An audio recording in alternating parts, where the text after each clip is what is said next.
ಪ್ರಮುಖ ಸುದ್ದಿಗಳನ್ನು ಕ್ವಿಕ್ ಆಗಿ ನೋಡ್ತಾ ಹೋಗೋಣ.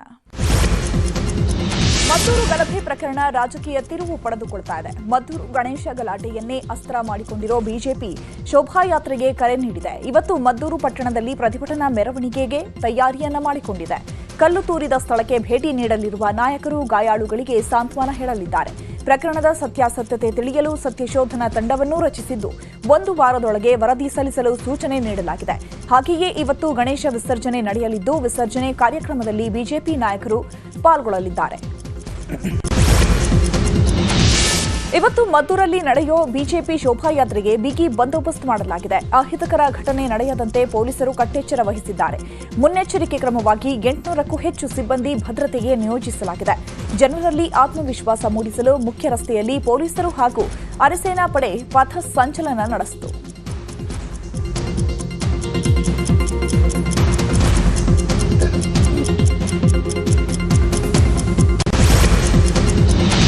ಮದ್ದೂರಿನಲ್ಲಿ ಶಾಂತಿ ಸ್ಥಾಪನೆ ನಿಟ್ಟಿನಲ್ಲಿ ಜಿಲ್ಲಾ ಉಸ್ತುವಾರಿ ಸಚಿವ ಎನ್ ಚಲುವರಾಯಸ್ವಾಮಿ ಸಿಎಂ ಸೂಚನೆಯಂತೆ ಶಾಂತಿ ಸಭೆ ಮಾಡಿದರು. ಶಾಂತಿ ಸಭೆಯಲ್ಲಿ ಕೆಲ ಹಿಂದೂ ಸಂಘಟನೆಗಳು, ಕೆಲ ಮುಸ್ಲಿಂ ಸಂಘಟನೆಗಳು ಪಾಲ್ಗೊಂಡಿದ್ವು. ಆದರೆ ಬಿಜೆಪಿ ಹಾಗೂ ಹಿಂದೂಪರ ನಾಯಕರು ಮಾತ್ರ ಸಭೆಗೆ ಬರಲೇ ಇಲ್ಲ. ಬಳಿಕ ಸಚಿವ ಚಲುವರಾಯಸ್ವಾಮಿ ಮಾತನಾಡಿ ಬಿಜೆಪಿ ವಿರುದ್ಧ ಹರಿಹಾಯ್ದರು. ಶಾಂತಿ ಸಭೆಗೆ ಬರದೆ ಬಿಜೆಪಿಯವರು ಬಂದು ಶಾಂತಿ ಕದಡೋ ಪ್ರಯತ್ನ ಮಾಡ್ತಾರೆ. ಜನರು ಬಿಜೆಪಿ ನಾಯಕರ ಪ್ರಚೋದನೆಗೆ ಒಳಗಾಗಬೇಡಿ ಅಂತ ಕರೆ ಕೊಟ್ಟರು. ಮದ್ದೂರಿನಲ್ಲಿ ಕಲ್ಲೆಸೆತ ಪ್ರಕರಣಕ್ಕೆ ಸಂಬಂಧಪಟ್ಟಂತೆ ಕೊನೆಗೂ ಸತ್ಯ ಬೆಳಕಿಗೆ ಬಂದಿದೆ. ಈ ಪ್ರಕರಣದಲ್ಲಿ ನಮ್ಮ ಸಮುದಾಯದ ಕೆಲ ಯುವಕರೇ ಕಲ್ಲು ಎಸೆದಿರುವುದಾಗಿ ಜಾಮಿಯಾ ಮಸೀದಿ ಕಮಿಟಿ ಅಧ್ಯಕ್ಷ ಮುಸ್ಲಿಂ ಮುಖಂಡ ಆದಿಲ್ ಅಲಿ ಖಾನ್ ತಪ್ಪನ್ನ ಒಪ್ಪಿಕೊಂಡಿದ್ದಾರಂತೆ. ನ್ಯೂಸ್ 18 ಜೊತೆ ಮಾತನಾಡಿದ ಅವರು, ಕಲ್ಲು ತೂರಾಟ ನೋವಿನ ಸಂಗತಿ, ಕಿಡಿಗೇಡಿಗಳಿಗೆ ತಕ್ಕ ಶಿಕ್ಷೆ ಆಗಲಿ. ಘಟನೆಗೆ ನಾವು ಕ್ಷಮೆ ಕೇಳ್ತೇವೆ. ಇಷ್ಟು ದಿನ ಎಲ್ಲರೂ ಅಣ್ಣ ತಮ್ಮಂದಿರಂತೆ ಬಾಳಿ ಬದುಕಿದ್ದೇವೆ. ಇನ್ಮುಂದೆಯೂ ಆ ರೀತಿಯ ಸೌಹಾರ್ದತೆಯನ್ನ ಕಾಪಾಡಿಕೊಳ್ಳೋಣ ಅಂತ ಮನವಿ ಮಾಡಿದ್ದಾರೆ. ಬಿಜೆಪಿ ನಾಯಕರು ಮದ್ದೂರು ಚಲೋಗೆ ಸಿಎಂ ಸಿದ್ದರಾಮಯ್ಯ ಗುಡುಗಿದ್ದಾರೆ. ಬೆಂಗಳೂರಿನಲ್ಲಿ ಮಾತನಾಡಿದ ಅವರು, ಶಾಂತಿ ಕದಡೋದೇ ಬಿಜೆಪಿಯವರ ಉದ್ದೇಶ. ಬಿಜೆಪಿ ಮತ್ತು ಆರ್ಎಸ್ಎಸ್ನವರು ಬೇರೆ ಬೇರೆ ಕಡೆಯಿಂದ ಬಂದಿದ್ದಾರೆ. ರಾಜ್ಯದಲ್ಲಿ ಶಾಂತಿ ಕದಡೋಕೆ ಅಂತಾನೆ ಸೇರ್ಕೊಂಡಿದ್ದಾರೆ ಅಂತ ಸಿಎಂ ಕಿಡಿಕಾರಿದರು. ಮದ್ದೂರು ಗಲಭೆ ಪ್ರಕರಣದ ಬಗ್ಗೆ ತುಮಕೂರಿನಲ್ಲಿ ಮಾತನಾಡಿದ ಗೃಹ ಸಚಿವ ಪರಮೇಶ್ವರ್, ಮದ್ದೂರಿನಲ್ಲಿ ಪರಿಸ್ಥಿತಿ ಈಗಾಗಲೇ ಕಂಟ್ರೋಲ್ಗೆ ಬಂದಿದೆ. ಯಾರು ತಪ್ಪು ಮಾಡಿದ್ದಾರೋ ಅವರ ರಕ್ಷಣೆ ಮಾಡಲ್ಲ. ಯಾರೇ ಆದರೂ ಕ್ರಮ ಆಗುತ್ತೆ ಅಂತ ಹೇಳಿದ್ದಾರೆ. ಇನ್ನು ಇದೇ ವಿಚಾರದ ಬಗ್ಗೆ ಸಚಿವ ಮಹದೇವಪ್ಪ, ಪರಿಷತ್ ಸದಸ್ಯ ಬಿಕೆ ಹರಿಪ್ರಸಾದ್ ಕೂಡ ರಿಯಾಕ್ಷನ್ ಕೊಟ್ಟಿದ್ದಾರೆ. ಅಕ್ರಮ ಆಸ್ತಿ ಗಳಿಕೆ ಪ್ರಕರಣದಲ್ಲಿ ಕಾಂಗ್ರೆಸ್ ಶಾಸಕ ಸತೀಶ್ ಸೈಲ್ ಅವರನ್ನ ಇಡಿ ಅಧಿಕಾರಿಗಳು ಬಂಧಿಸಿದ್ದಾರೆ. ಆಗಸ್ಟ್ 14ರಂದು ಸತೀಶ್ ಸೈಲ್ಗೆ ಸೇರಿದ್ದ ಕಾರವಾರ, ಮುಂಬೈ, ದೆಹಲಿ ಹಾಗೂ ಗೋವಾದ ಮನೆ ಕಚೇರಿಗಳ ಮೇಲೆ ಇಡಿ ದಾಳಿ ನಡೆಸಿತ್ತು.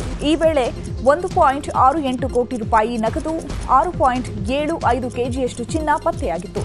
ಬ್ಯಾಂಕ್ ಖಾತೆಗಳಲ್ಲಿ 14.13 ಕೋಟಿ ರೂಪಾಯಿ ಫ್ರೀಸ್ ಮಾಡಲಾಗಿತ್ತು. ಇದೀಗ ಶಾಸಕರ ಬಂಧನವಾಗಿದೆ. ರಾತ್ರಿಯೇ ಮೆಡಿಕಲ್ ಟೆಸ್ಟ್ ನಡೆಸಿ ಜಡ್ಜ್ ಮನೆಗೆ ಹಾಜರುಪಡಿಸಲಾಯಿತು.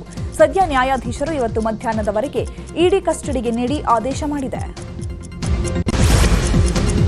ಚಿತ್ರದುರ್ಗ ಶಾಸಕ ವೀರೇಂದ್ರ ಪಪ್ಪಿ ಮನೆ ಹಾಗೂ ಕಚೇರಿಯಲ್ಲಿ 24 ಕೋಟಿ ಮೌಲ್ಯದ ಚಿನ್ನಾಭರಣ ಮತ್ತು ಬೆಳ್ಳಿ ವಸ್ತುಗಳು ಪತ್ತೆಯಾಗಿವೆ.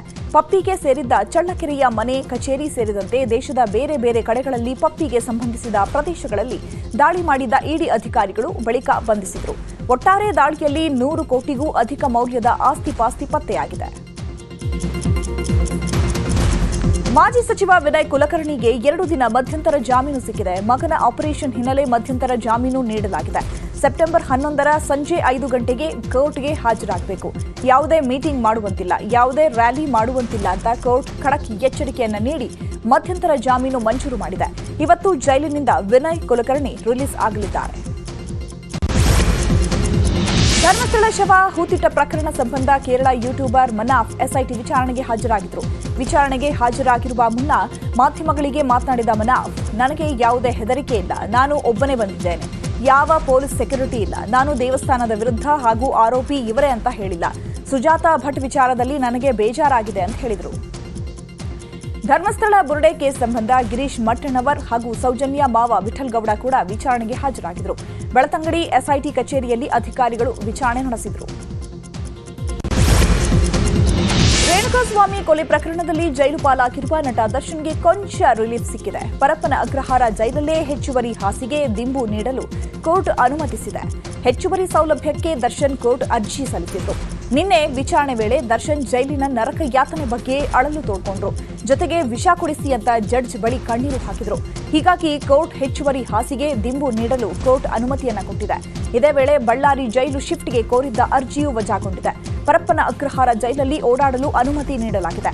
5 ಜೊತೆ ಬಟ್ಟೆ ವಾಕಿಂಗ್ ಮಾಡಲು ದರ್ಶನ್ಗೆ ಅವಕಾಶ ನೀಡಲಾಗಿದೆ. ಜೈಲಲ್ಲಿ ದರ್ಶನ್ನಿಂದ ತೊಂದರೆ ಆದರೆ ಬೇರೆ ಜೈಲಿಗೆ ಶಿಫ್ಟ್ ಮಾಡಿ ಅಂತ ಜೈಲಿನ ಅಧಿಕಾರಿಗಳಿಗೂ ನ್ಯಾಯಾಧೀಶರು ಸೂಚನೆ ಕೊಟ್ಟರು. ಸಿಎಂ ಸಿದ್ದರಾಮಯ್ಯ ಬೆಂಗಳೂರು ನಗರ ಕಾಂಗ್ರೆಸ್ ಶಾಸಕರ ಸಭೆ ಕರೆದಿದ್ದಾರೆ. ವಿಧಾನಸೌಧದಲ್ಲಿ ಇವತ್ತು ಸಂಜೆ 4 ಗಂಟೆಗೆ ಸಭೆ ನಡೆಯಲಿದೆ. ಹಾಗೆಯೇ ಸಿಎಂ ಇಲಾಖೆಗಳ ಪ್ರಗತಿ ಪರಿಶೀಲನೆಗೆ ಸಮಯ ನಿಗದಿ ಮಾಡಿದ್ದಾರೆ. ವಿವಿಧ ಇಲಾಖೆಯ ಪ್ರಗತಿ ಪರಿಶೀಲನೆ ಮಾಡಿದ್ದಾರೆ. ಸಿಎಂ ಗೃಹ ಕಚೇರಿ ಕೃಷ್ಣಾದಲ್ಲಿ ಬೆಳಗ್ಗೆ 11 ಗಂಟೆಗೆ ವಸತಿ ಇಲಾಖೆಯ ಸಭೆ ನಡೆಸಲಿದ್ದಾರೆ. ಬಳಿಕ ಮಧ್ಯಾಹ್ನ 12 ಗಂಟೆಗೆ ಆಹಾರ ನಾಗರಿಕ ಸರಬರಾಜು ಇಲಾಖೆಯ ಸಭೆಯನ್ನ ಮಾಡಲಿದ್ದಾರೆ. ಇವತ್ತು ಕಾರ್ಮಿಕ ಇಲಾಖೆ ಸಚಿವ ಸಂತೋಷ್ ಲಾಡ್ ಕೋಲಾರ ಜಿಲ್ಲಾ ಪ್ರವಾಸ ಕೈಗೊಂಡಿದ್ದಾರೆ. ನಗರದ ಪ್ರವಾಸಿ ಮಂದಿರದಲ್ಲಿ ಜಿಲ್ಲಾಧಿಕಾರಿ, ಜಿಲ್ಲಾ ಪಂಚಾಯಿತಿ ಸಿಇಒ ಹಾಗೂ ಪೊಲೀಸ್ ಇಲಾಖೆಯ ವರಿಷ್ಠಾಧಿಕಾರಿಗಳೊಂದಿಗೆ ಸಭೆ ನಡೆಸಲಿದ್ದಾರೆ. ಬಳಿಕ ಜಿಲ್ಲಾ ಕಾಂಗ್ರೆಸ್ ಕಚೇರಿಗೆ ಭೇಟಿ ನೀಡಿ ಪಕ್ಷ ಸಂಘಟನೆ ಕುರಿತು ಚರ್ಚೆ ನಡೆಸಲಿದ್ದಾರೆ. ಹಾಗೆಯೇ ನಾರಾಯಣಿ ಕನ್ವೆನ್ಷನ್ ಹಾಲ್ನಲ್ಲಿ ಆಯೋಜಿಸಿರುವ ವಿವಿಧ ಅಸಂಘಟಿತ ವರ್ಗಗಳ ಕಾರ್ಮಿಕರಿಗೆ ಸ್ಮಾರ್ಟ್ ಕಾರ್ಡ್ ವಿತರಣೆ ಮಾಡಲಿದ್ದಾರೆ. ಜೊತೆಗೆ ವಿವಿಧ ಯೋಜನೆಗಳ ಕುರಿತು ಕಾರ್ಮಿಕರಿಗೆ ಅರಿವು ಮೂಡಿಸುವ ಕಾರ್ಯಕ್ರಮವನ್ನು ಹಮ್ಮಿಕೊಳ್ಳಲಾಗಿದೆ. ಅಲ್ಲಿಂದ ಚಿಕ್ಕಬಳ್ಳಾಪುರ ಜಿಲ್ಲೆಗೆ ತೆರಳಲಿದ್ದಾರೆ. ಸಭಾಪತಿ ಬಸವರಾಜ ಹೊರಟ್ಟಿ ಪತ್ರಕ್ಕೆ ಸ್ಪೀಕರ್ ಯುಟಿ ಖಾದರ್ ಮರುಪತ್ರ ಬರೆದಿದ್ದಾರೆ. ಸಭಾಪತಿಯಾದ ತಮ್ಮನ್ನ ಕಡೆಗಣಿಸಲಾಗ್ತಾ ಇದೆ ಅಂತ ಬಸವರಾಜ ಹೊರಟ್ಟಿ ಪತ್ರ ಬರೆದಿದ್ರು. ಸ್ವತಃ ಸ್ಪೀಕರ್ಗೆ ಪತ್ರ ಬರೆದು ಬಸವರಾಜ ಹೊರಟ್ಟಿ ಅಸಮಾಧಾನ ವ್ಯಕ್ತಪಡಿಸಿದ್ರು. ಹೊರಟ್ಟಿ ಪತ್ರ ಬಹಿರಂಗವಾಗ್ತಾ ಇದ್ದಂತೆ ಮರುಪತ್ರ ಬರೆದಿರೋ ಸ್ಪೀಕರ್ ಖಾದರ್ ಪ್ರತಿಯೊಂದು ಕಾರ್ಯಕ್ರಮವನ್ನ ತಮ್ಮ ಗಮನಕ್ಕೆ ತಂದಿದ್ದೇವೆ ಅಂತ ಪತ್ರದಲ್ಲಿ ಉಲ್ಲೇಖಿಸಿದ್ದಾರೆ. ಪುಸ್ತಕ ಮೇಳ ಕಾರ್ಯಕ್ರಮದ ಉದ್ಘಾಟನೆಯಲ್ಲಿ ಇಬ್ಬರು ಭಾಗಿಯಾಗಿದ್ವು. ಲೇಸರ್ ಲೈಟ್ ಅಳವಡಿಕೆ ಸರ್ಕಾರ ಮತ್ತು ಲೋಕೋಪಯೋಗಿ ಇಲಾಖೆಯಿಂದ ನಡೆದಿದೆ. 11 ಸಿಪಿಎ ಸಮ್ಮೇಳನದ ಬಗ್ಗೆ ಇದುವರೆಗೂ ಪ್ರತ್ಯೇಕ ಸುದ್ದಿಗೋಷ್ಠಿ ಮಾಡಿಲ್ಲ. ಪತ್ರಕರ್ತರ ಪ್ರಶ್ನೆಗೆ ಮಾತ್ರ ಉತ್ತರಿಸಿ ಮಾಹಿತಿ ನೀಡಲಾಗಿದೆ ಅಷ್ಟೇ ಅಂತ ಉತ್ತರಿಸಿದ್ದಾರೆ. ಬೆಳಗಾವಿ ಸುವರ್ಣ ವಿಧಾನಸೌಧದಲ್ಲಿ ಸಚಿವೆ ಲಕ್ಷ್ಮೀ ಹೆಬ್ಬಾಳ್ಕರ್ ಇಲಾಖಾವಾರು ಪ್ರಗತಿ ಪರಿಶೀಲನೆ ಸಭೆ ನಡೆಸಿದರು. ಬಳಿಕ ಮಾತನಾಡಿದ ಹೆಬ್ಬಾಳ್ಕರ್, ಬೆಳಗಾವಿ ವಿಭಾಗದ ಮಟ್ಟದ ಪ್ರಗತಿ ಪರಿಶೀಲನೆ ಸಭೆ ಮಾಡಿದ್ದೇವೆ. 7 ಜಿಲ್ಲೆಯ ಪ್ರಗತಿ ಪರಿಶೀಲನೆ ಮಾಡಿದ್ದೇವೆ. ಈಗಾಗಲೇ 3 ವಿಭಾಗ ಮಟ್ಟದ ಸಭೆ ಮಾಡಿದ್ದೇವೆ. ಈಗ ಬೆಳಗಾವಿ ವಿಭಾಗ ಮಟ್ಟದ ಸಭೆ ಮಾಡಿದ್ದೇವೆ. ಅಂಗನವಾಡಿ ಕಾರ್ಯಕರ್ತರು, ಸಹಾಯಕರ ಆಯ್ಕೆಯಲ್ಲಿ ಅವ್ಯವಹಾರ ನಡೆಯುತ್ತೆ ಎಂಬ ಆರೋಪ ಬರ್ತಾ ಇದೆ. ಡಿಸಿ ಅವರಿಗೆ ಖಾಲಿ ಇರೋ ಹುದ್ದೆಗಳನ್ನು 90 ದಿನಗಳಲ್ಲಿ ಭರ್ತಿ ಮಾಡಲು ಸೂಚನೆ ಕೊಟ್ಟಿದ್ದೇನೆ ಅಂತ ಹೇಳಿದ್ದಾರೆ. ಗ್ರೇಟರ್ ಬೆಂಗಳೂರು ಪ್ರಾಧಿಕಾರದ ಕೇಂದ್ರ ಪಾಲಿಕೆಯಲ್ಲಿ ಹೊಸ ಪ್ರಯೋಗಕ್ಕೆ ಮುಂದಾಗಿದೆ. ಕಮರ್ಷಿಯಲ್ ಕಟ್ಟಡಗಳಿಗೆ ಕೇಂದ್ರ ಪಾಲಿಕೆ ಹೊಸ ಜವಾಬ್ದಾರಿ ಕೊಟ್ಟಿದೆ. ತಮ್ಮ ಕಟ್ಟಡದ ಮುಂದೆ ಇರುವ ಪಾದಾಚಾರಿ ಮಾರ್ಗದ ಜವಾಬ್ದಾರಿ ಕಮರ್ಷಿಯಲ್ ಕಟ್ಟಡದ ಮಾಲೀಕರದ್ದಾಗಿದೆ. ಪಾದಾಚಾರಿ ಮಾರ್ಗದ ಜೊತೆಗೆ ಸಸಿಗಳನ್ನು ಪೋಷಿಸಬೇಕು. ಪ್ರಾಯೋಗಿಕವಾಗಿ ಇಂದಿರಾನಗರದಲ್ಲಿ ಜಾರಿಯಾಗಿದ್ದು, ಕೇಂದ್ರ ನಗರ ಪಾಲಿಕೆ ಆಯುಕ್ತ ರಾಜೇಂದ್ರ ಚೋಳನ್ ನಿರ್ಧಾರ ಮಾಡಿದ್ದಾರೆ. ಅಕ್ರಮವಾಗಿ ಸಂಗ್ರಹಿಸಿಟ್ಟಿದ್ದ 4 ಕಡೆ ಆಹಾರ ಇಲಾಖೆ ದಾಳಿ ನಡೆಸಿ ಅಪಾರ ಪ್ರಮಾಣದ ಅಕ್ಕಿ ವಶಪಡಿಸಿಕೊಂಡಿದೆ. ಗದಗ ಜಿಲ್ಲೆ ಮುಂಡರಗಿ ತಾಲೂಕಿನ ಕದಾಂಪುರ, ಶಿರೋಳ, ಡೋಣಿಯಲ್ಲಿ ರೇಡ್ ಮಾಡಲಾಗಿದೆ. ಕದಾಂಪುರ ಗ್ರಾಮದಲ್ಲಿ 25 ಕ್ವಿಂಟಾಲ್ ಹಾಗೂ ಶಿರೋಳ ಗ್ರಾಮದಲ್ಲಿ 93 ಕ್ವಿಂಟಾಲ್ ಅಕ್ಕಿ ವಶಪಡಿಸಿಕೊಳ್ಳಲಾಗಿದೆ. ಶಿರೋಳ ಗ್ರಾಮದ ಬೂದಪ್ಪ ಅನ್ನೋರಿಗೆ ಸೇರಿದ 93 ಕ್ವಿಂಟಾಲ್ ಪಡಿತರ ಅಕ್ಕಿ, ಡೋಣಿ ಗ್ರಾಮದಲ್ಲಿ 40 ಕ್ವಿಂಟಾಲ್ ಪಡಿತರ ಅಕ್ಕಿ, ಬೆಟಗೇರಿಯಲ್ಲಿ 30 ಕ್ವಿಂಟಾಲ್ ಅಕ್ಕಿಯನ್ನು ವಶಪಡಿಸಿಕೊಳ್ಳಲಾಗಿದೆ. ಶಿವಮೊಗ್ಗದಲ್ಲಿ ಗೋವಾಕ್ಕೆ ತೆರಳಬೇಕಾಗಿದ್ದಂತಹ ಸ್ಟಾರ್ ಏರ್ಲೈನ್ಸ್ ವಿಮಾನ ರದ್ದಾಗಿದ್ದರಿಂದ ಪ್ರಯಾಣಿಕರು ಪರದಾಡಿದರು. ಮಧ್ಯಾಹ್ನ 2 ಗಂಟೆಗೆ ಗೋವಾಗೆ ವಿಮಾನ ಹೊರಡಬೇಕಾಗಿತ್ತು. ಆದರೆ ಕಾರಣಾಂತರಗಳಿಂದ ಗೋವಾ ವಿಮಾನ ರದ್ದಾಗಿದೆ. ಈ ವೇಳೆ ಸ್ಟಾರ್ ಏರ್ಲೈನ್ಸ್ ಊಟ, ನೀರಿನ ವ್ಯವಸ್ಥೆ ಕೂಡ ಮಾಡಿರಲಿಲ್ಲ. ಇದರಿಂದ ಪ್ರಯಾಣಿಕರು ಆಕ್ರೋಶಗೊಂಡರು. ಅಲ್ಲದೆ ಯಾವುದೇ ಮುನ್ಸೂಚನೆಯೂ ನೀಡದೆ ವಿಮಾನ ರದ್ದು ಮಾಡಿದ್ದಕ್ಕೆ ಕಿಡಿಕಾರಿದರು. ಧಾರವಾಡ ಜಿಲ್ಲೆಯ ಗುಡಿಸಾಗರ ಗ್ರಾಮದಲ್ಲಿ ಕೆರೆ ನೀರು ಕುಡಿದು 15 ಮಂದಿ ಅಸ್ವಸ್ಥರಾಗಿದ್ದಾರೆ. ನಿರಂತರವಾಗಿ ಕೆರೆ ನೀರು ಕುಡಿದಿದ್ದರಿಂದ ವಾಂತಿ ಭೇದಿಯಾಗಿದೆ. ಹೀಗಾಗಿ 15 ಮಂದಿ ಆಸ್ಪತ್ರೆಗೆ ದಾಖಲಾಗಿದ್ದಾರೆ. ಇನ್ನು ಆಸ್ಪತ್ರೆಗೆ ತಹಸೀಲ್ದಾರ್ ಡಿಎಚ್ಒ ಭೇಟಿ ನೀಡಿ ಪರಿಶೀಲಿಸಿದ್ದಾರೆ. ಚಿಕ್ಕಬಳ್ಳಾಪುರದ ಚಿಂತಾಮಣಿ ನಗರದ ನಡು ರಸ್ತೆಯಲ್ಲೇ ಭೀಕರ ಕೊಲೆ ನಡೆದಿದೆ. ವೆಂಕಟಗಿರಿ ಕೋಟೆ ನಿವಾಸಿ ಅರ್ಬಾಸ್ನನ್ನ ಫರ್ಹಾದ್ ಕೊಲೆ ಮಾಡಿ ಎಸ್ಕೇಪ್ ಆಗಿದ್ದಾನೆ. ಇವರಿಬ್ಬರು ಪ್ರತ್ಯೇಕವಾಗಿ ಹಣ್ಣಿನ ವ್ಯಾಪಾರ ಮಾಡ್ತಾ ಇದ್ರು. ಈ ವೇಳೆ ತಮಾಷೆಯಾಗಿ ಮಾತನಾಡ್ತಾ ಇದ್ದ ವೇಳೆ ಅದೇನಾಯ್ತೋ ಗೊತ್ತಿಲ್ಲ, ದ್ರಾಕ್ಷಿ ಕತ್ತರಿಸುವ ಕತ್ತರಿಯಿಂದ ಕತ್ತಿಗೆ ತಿವಿದು ಫರ್ಹಾದ್ ಪರಾರಿಯಾಗಿದ್ದಾನೆ.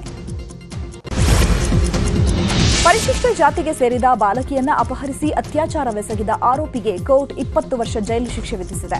2023ರ ಮೇ 10ರಂದು ಕೊಪ್ಪಳ ಜಿಲ್ಲೆ ಕುಷ್ಟಗಿ ತಾಲೂಕಿನ ಪರಮನಹಟ್ಟಿಯ ಹನುಮಂತ ಕುಂಬಾರ ಎಂಬ ವ್ಯಕ್ತಿ ಬಾಲಕಿಯನ್ನ ಮದುವೆ ಆಗೋದಾಗಿ ಪುಸಲಾಯಿಸಿ ಅತ್ಯಾಚಾರ ಎಸಗಿದ್ದ. ಈ ಬಗ್ಗೆ ದೂರು ದಾಖಲಾಗಿತ್ತು. ಆರೋಪಿಯನ್ನ ಪೊಲೀಸರು ಬಂಧಿಸಿದ್ರು. ಈಗ ಕೊಪ್ಪಳ ಹೆಚ್ಚುವರಿ ಜಿಲ್ಲಾ ಹಾಗೂ ಸತ್ರ ನ್ಯಾಯಾಧೀಶರು ದಂಡ ಸಹಿತ 20 ವರ್ಷಗಳ ಜೈಲು ಶಿಕ್ಷೆ ವಿಧಿಸಿ ತೀರ್ಪು ನೀಡಿದ್ದಾರೆ.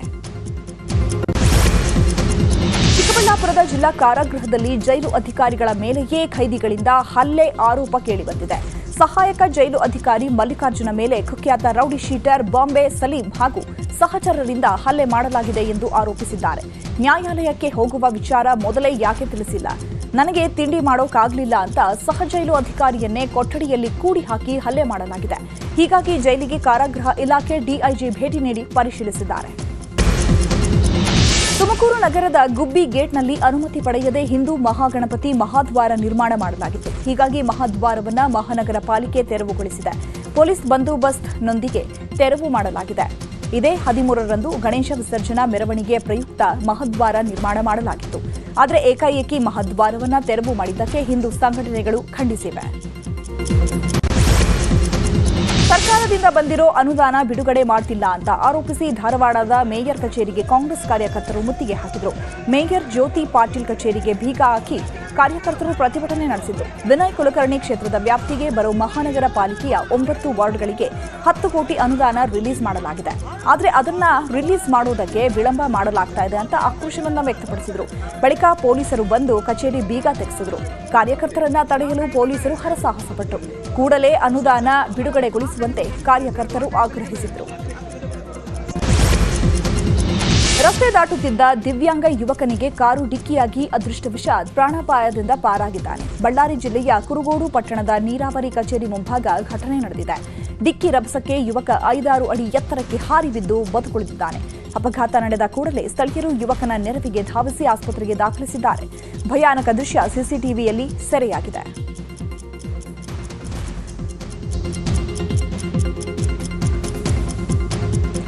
ದೇವಾಲಯದ ಬಾಗಿಲು ಮುರಿದು ಹುಂಡಿ ಹಣ ಕಳವು ಮಾಡಿರುವ ಘಟನೆ ಚಾಮರಾಜನಗರ ಜಿಲ್ಲೆ ಹನೂರು ತಾಲೂಕಿನ ಕಣಿವೆ ಆಂಜನೇಯ ಸ್ವಾಮಿ ದೇಗುಲದಲ್ಲಿ ನಡೆದಿದೆ.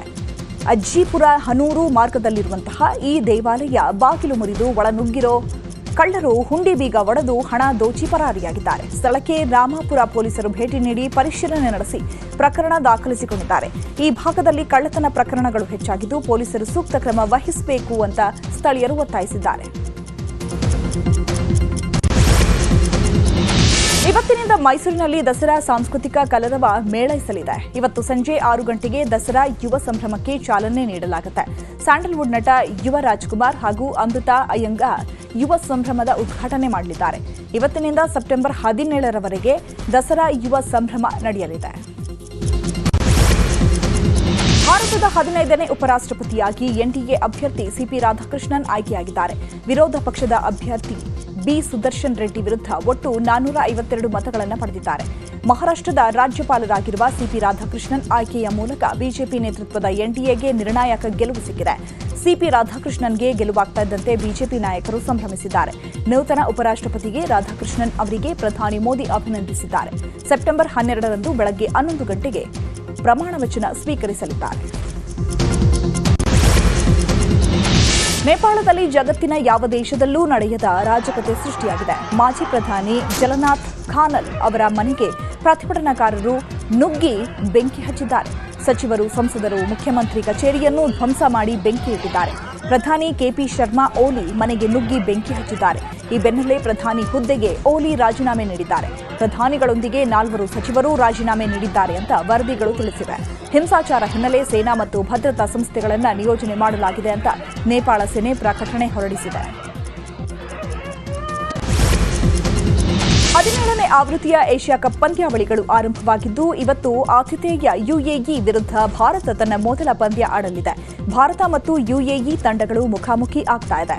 ಸೂರ್ಯಕುಮಾರ್ ಯಾದವ್ ಟೀಂ ಇಂಡಿಯಾ ಮುನ್ನಡೆಸಲಿದ್ದು ಮೊಹಮ್ಮದ್ ವಾಸಿಂ ಯುಎಇ ನಾಯಕತ್ವ ವಹಿಸಿಕೊಳ್ಳಲಿದ್ದಾರೆ. ಕಲ್ಯಾಣಿ ಪ್ರಿಯದರ್ಶನ್ ನಟ